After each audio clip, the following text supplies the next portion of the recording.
આપણા દેશના જવાનો લેહની -14 ઠંડીમાં જીવિત રહી શકે તે માટે જે વ્યક્તિએ સોલર એનર્જીથી ચાલતા તંબુનો આવિષ્કાર કર્યો હોય તેવી વ્યક્તિને તમે શું કહેશો?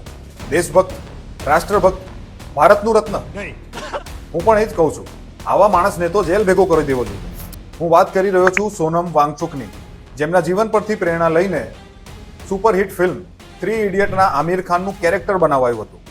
આ માણસના કથિત દેશ વિરોધી કાર્યોનું તમે લિસ્ટ જોઈ લો. પહેલા નંબર 1, 1988માં તેમણે એક એવી સંસ્થા બનાવી કે જે ભારતની પરંપરાગત શિક્ષણ પ્રણાલીમાં નિષ્ફળ થયેલા વિદ્યાર્થીઓને જીવનમાં ઉપયોગી કૌશલ શીખવાડે છે.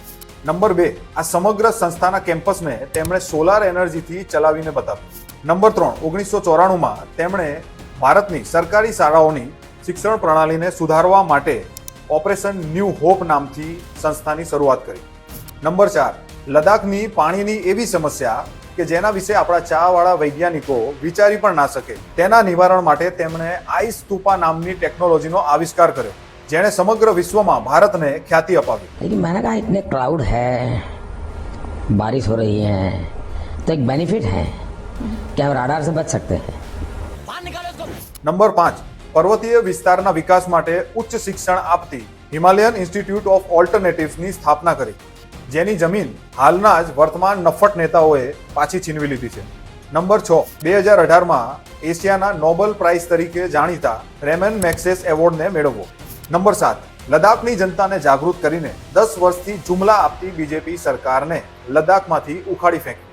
8મું અને સૌથી મોટું દેશ વિરોધી કામ, ભારતના કરોડો રૂપિયા બચાવતા અને ભારત દેશની સેનાના જવાનોને -14 ટેમ્પરેચરમાં જીવિત રાખતા તંબુઓનો આવિષ્કાર.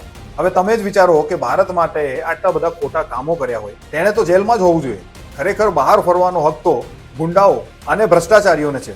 ભારતની કેન્દ્ર સરકારે લદ્દાખની અંદર જે જનકલ્યાણના કાર્યો કર્યા છે તેનાથી પ્રભાવિત થઈને ત્યાંના યુવાનોએ બીજેપીનું કાર્યાલય ફૂંકી માર્યું. હવે એમાં વાંક તો આ માણસનો જ કહેવાય. હવે તમે જ કહો કે દેશહિતના આવા કાર્યો કરનાર સોનમ વાંગચુકને તમે સપોર્ટ કરશો કે નહીં?